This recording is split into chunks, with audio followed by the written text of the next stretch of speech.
Bonjour à vous.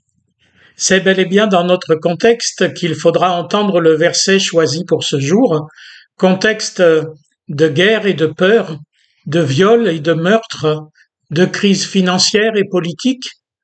Voici donc un extrait du prophète Jérémie. Guéris-moi, Éternel, et je serai guéri. Sauve-moi, et je serai sauvé, car ma louange, c'est toi. Voici qu'ils me disent, où est la parole de l'Éternel, qu'elle arrive donc? Ces mots font partie d'une prière. Ils sont adressés à Dieu dans un contexte là aussi douloureux. Le royaume de Juda joue sa survie. Jérémie va lui être envoyé pour des paroles ressenties comme désagréables. Les dirigeants, quels qu'ils soient, n'aiment pas qu'on s'oppose à eux, qu'on leur dise autre chose que leurs propres paroles. Mais avant cela, nos versets. Jérémie, tourné vers son Dieu, l'appelle à l'aide. Guérison et salut. Voici ce dont j'ai besoin. Mais au-delà de la simple demande qu'on trouverait dans n'importe quelle religion et qu'on monnayerait volontiers, il y a ici l'affirmation forte que la parole de Dieu agit en toute efficacité, sans intermédiaire. Pas de condition, pas de sacrifice. On le voit depuis la première page de la Bible, ce que Dieu veut, il le fait. Sa parole est créatrice par elle-même. Or, ce qui est vrai de l'univers est vrai aussi pour moi, pour ma vie et pour le monde. Ce que Jérémie prononce, c'est donc une prière de confiance, plus qu'une demande, que Dieu fera, au milieu même des tracas de toutes sortes. Sa prière est alors louange et plus encore, Dieu lui-même est louange, Dieu lui-même est prière exaucée en espérance.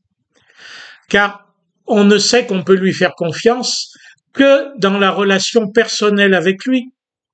La prière et son exaucement, la confiance et la fidélité sont des expériences vécues, inaccessibles à la science, impossibles à constater de l'extérieur.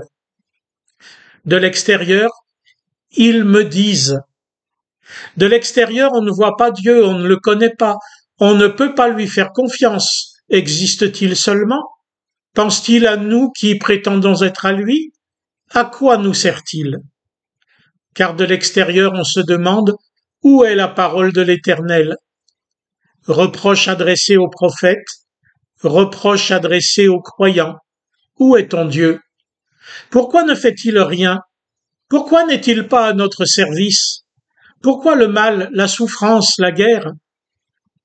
Qu'elle arrive donc, cette parole, qu'il agisse enfin comme on le veut? Mais non, bien sûr que non. La parole de Dieu va arriver, par la bouche et la plume du prophète. Elle ne va pas faire notre volonté, elle va redire celle de Dieu.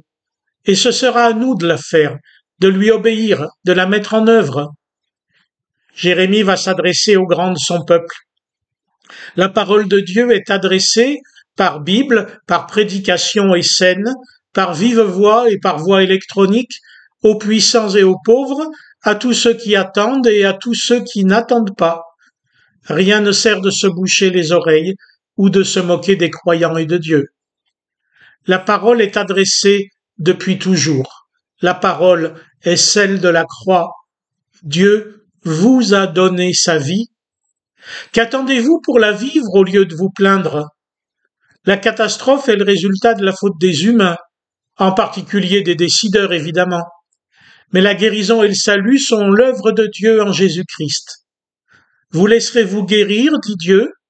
Vous laisserez-vous conduire? Le Maître est ici, et il t'appelle.